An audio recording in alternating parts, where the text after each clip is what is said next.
Something we've learned about you folks over the years, you love piano sounds. And today's video is really exciting because we're going to give you another new piano sound inside of Sunday Keys. A few months back, we released the Stage Grand, our most dynamic and expressive piano in the Sunday Keys library by a huge margin. 8 velocity levels, ultra expressive, super realistic. Today, I'm so excited to introduce you to another new piano added to the Sunday Keys library. It's called the Stage Upright.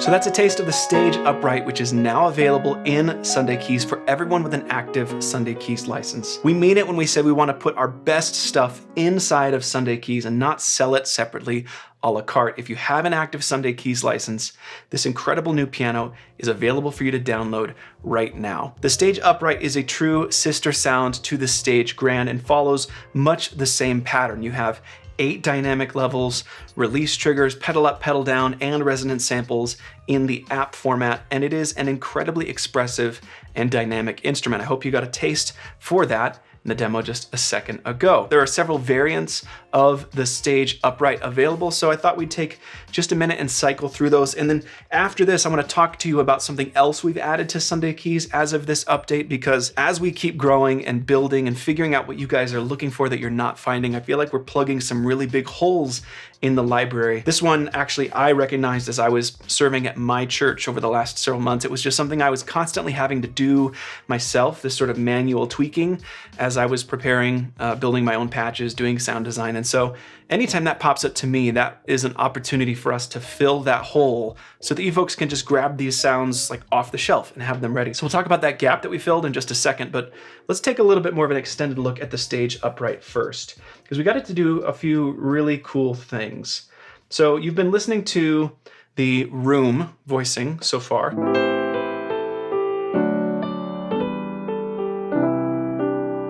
And before we leave this one, I just want to demonstrate the dynamic range a little bit more. So you've got quite a lot of range on tap and expressiveness. Nice chimey highs. Gets tacky as you dig in. And then mellows out really nicely without dropping fully out of the mix or losing all its presence.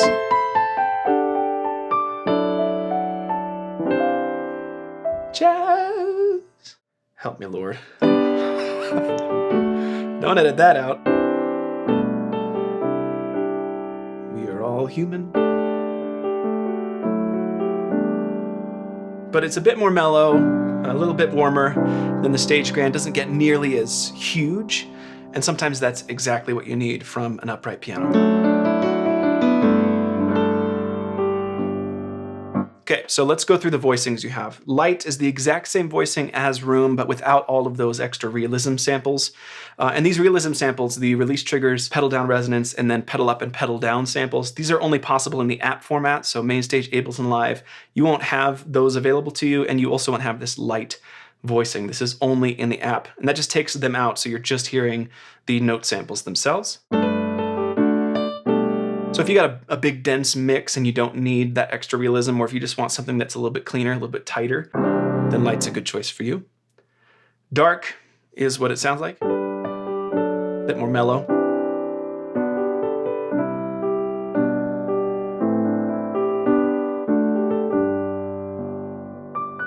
You really notice that up in the highs, just a bit less sparkle going on. Okay. Crunchy, this one has a bit of a gritty feel as you dig in. And has some tremolo on it.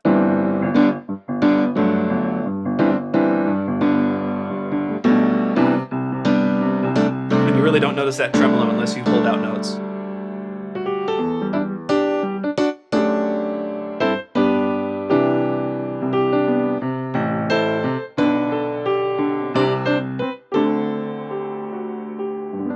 You could turn that tremolo on, off, increase or decrease the amount of grit via the effects on this voicing. Really, just a cool, like almost a rock upright.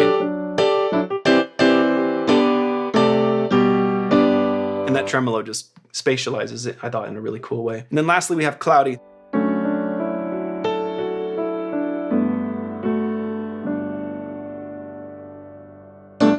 My favorite band that uses upright pianos all the time has got to be Coldplay. I'm sure I'm not alone as a stereotypical worship musician, millennial guy. Coldplay uses a lot of upright piano sounds, and I think this really sits in that space.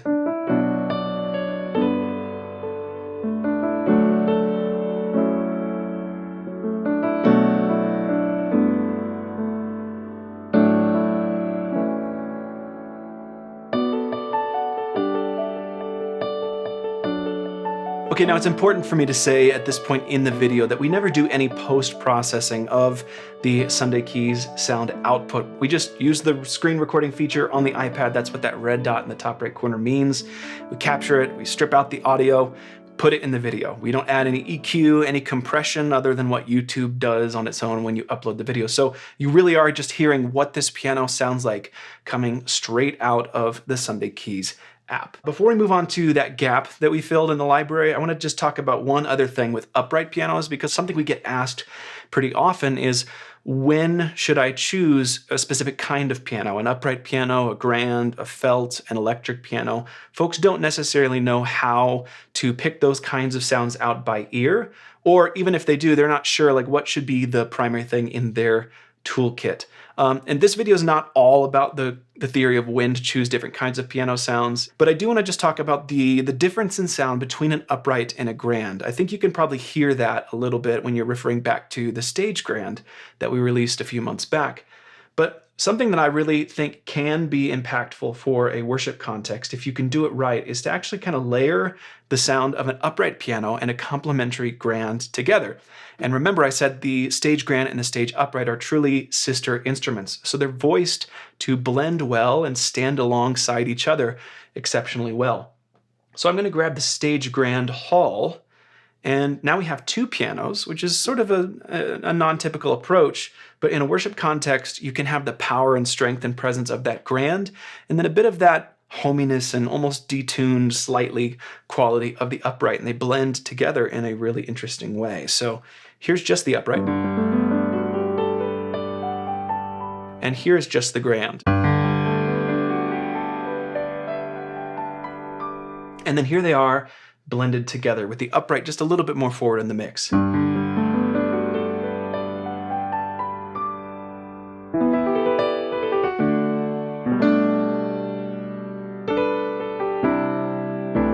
Because they each have their own resonance and their own character, there's a little bit of chorusing that happens between the two, but it doesn't sound like you just thrown a chorus effect on an upright or a grand piano. They blend really nicely.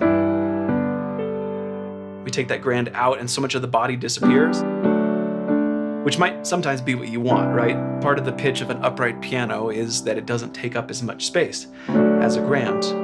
But if you want the character of an upright with the strength of a grand, you can get the best of both worlds at times by layering them together. And of course, you could go more grand forward and just have that upright a little bit under the surface. You can also play around with affecting these pianos differently. So you could throw some delay on just the upright, for example.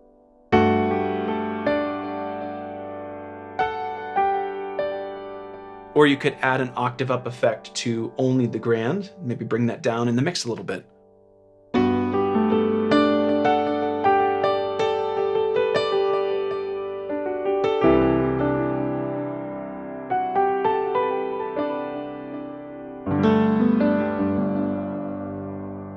Anyways, I thought that might be just a little bit enlightening as to the difference between uprights and grands, and also how they can add to each other and complement each other really nicely. Okay, I'm going to remove this grand piano because we're kind of focusing in on this upright today and this gap in the library that I mentioned earlier on in the video. I'm going to go to the key of G here for my play in and hear in. And what I want to talk about a little bit that I just realized I was missing in the Sunday Keys library, myself and the team of sound designers worked to fill in this gap. I was often finding that I needed sounds that were exceptionally bright. In-house here at Sunday Sounds, we started talking about this concept of an ultra bright sound. And how we define this is something that's just brighter than the typical bright pad or bright lead, and that starts bright and kind of stays bright, whether you're playing at low dynamic intensity, at high velocities, whether the mod wheel is down or up. We wanted there to always be this presence and brightness. So we built this library of ultra bright sounds, and that's included in the same monthly update that this stage upright is coming to you in. So you're getting a ton of content in this month's update. Let's go to the library. I'll show you how to find them. So first off, when you're opening the sound browser, remember there are two different browsers in the app. You have the sound browser, which you access by tapping add sound, and then you also have the patch browser, which is here at the plus icon at the bottom of the set list, and then choose add a patch from the library. The library of patches inside of the patch browser are ready to play patches with many different sounds that our team has layered together already for you. So oftentimes you can get very close to a completed product, something that you'd put in your set list by just browsing the patch library. But if you want to get more specific, swapping out or adding individual sounds to an existing or a new patch, then you want to open the sound browser. So we're going to tap add sound. Now we can filter this list down with the timbre category. And we have the options to choose different column types. And this one's timbre, so I'm going to choose bright.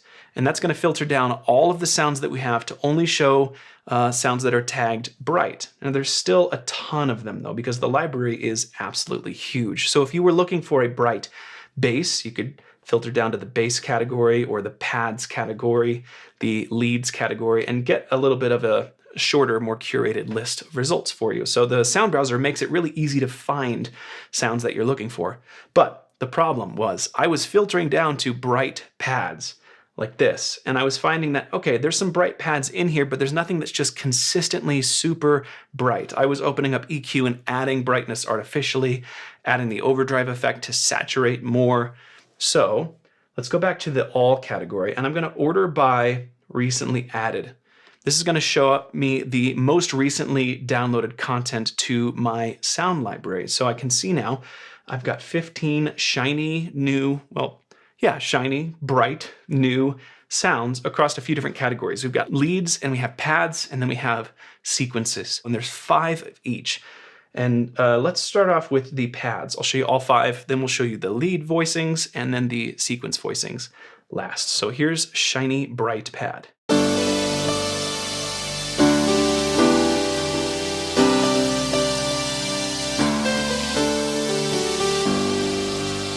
There's just a little bit of motion on the mod wheel, but not too much. Here's fully bright.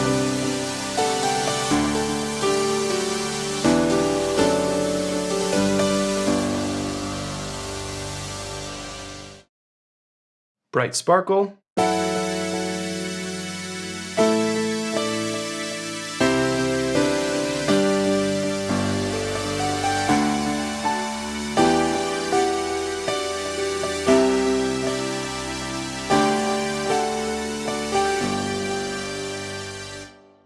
Bright sunlight.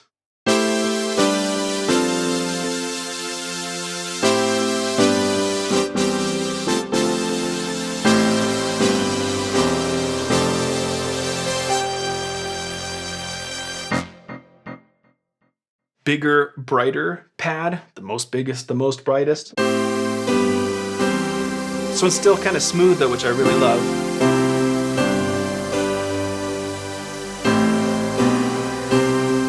So what you could do is bring this down a little bit in the mix and maybe add a warm pad, which would start a song for you. So I'll go to warm pad 1, all reliable. We would just be here. And then rather than just counting on bringing my mod wheel up to increase the brightness of the warm pad, I could also fade in this layer, either manually or of course I could program that to a snapshot in the app.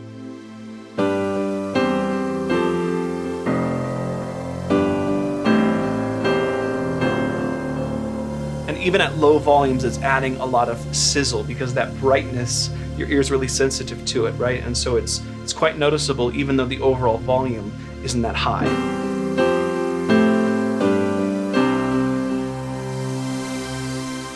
So that's just an example of how you might use something this intense, this bright in the mix. Okay, and they filter back down, sort by recently added. So those are the 5 big, bright, ultra bright pads. And then there's lead variants of each of them. So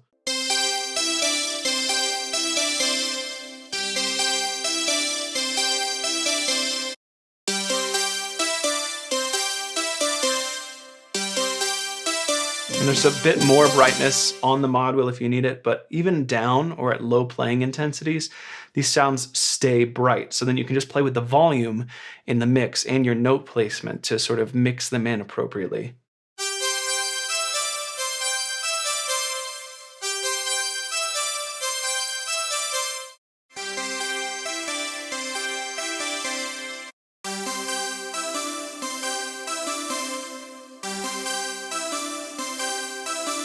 So those are the lead voicings, and then lastly we have 5 sequence versions. So these are contingent on the key that you set play in and hear into. You might remember I set it to G, and that means the low G octave here, between here and this F sharp, are going to trigger a sequence for me.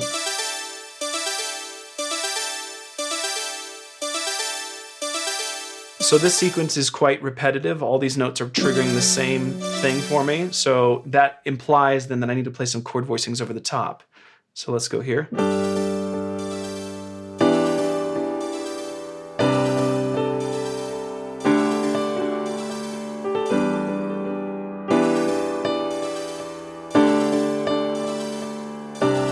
And of course that's locked into the tempo, so I can slow it down. And then I'm going to add one of these big bright pads over the top of it. So we'll filter back down, recently added. Let's do this bigger, brighter pad. You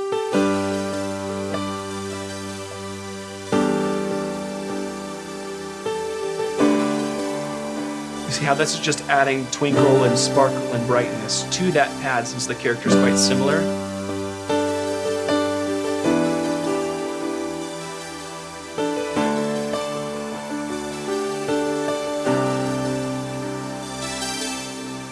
Bring the volume of that sequence back up, and I'll show you the others. I think it's helpful to hear these sequences with some context because they are intended to layer, add that bit of producer polish. Recently added. Here's the second sequence. This one's a chord sequence.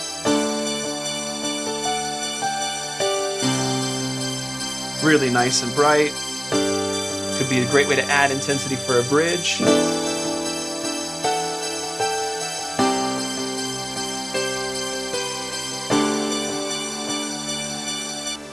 Next one.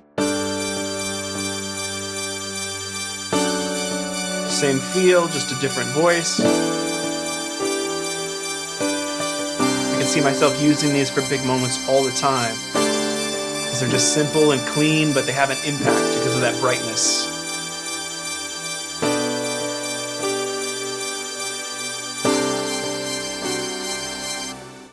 Next one. This one's melodic again. Nice little rest there. Just triggered really smoothly by those bass notes. So it's easy to perform these live if your band's playing to a click.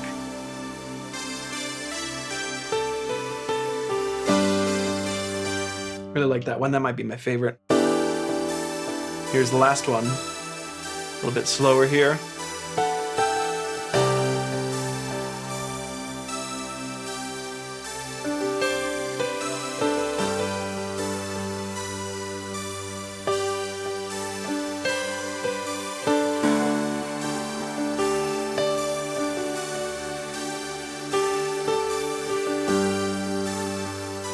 Now, of course, you can open up the sequencer and make any modifications or additions that you'd like, so I could have this happen twice as fast. And adjust the velocity, make it more or less intense.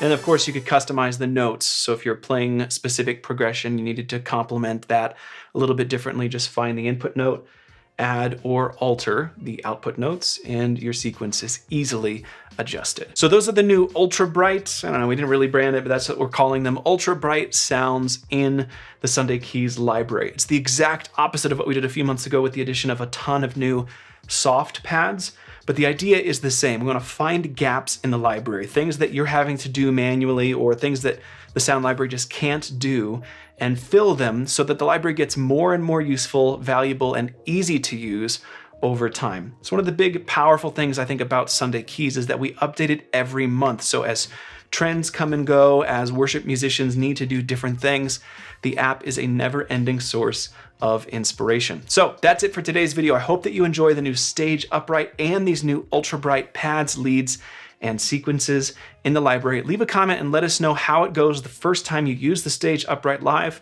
and what you think about these new ultra bright synth sounds. Can't wait to hear from you. See you in the next video.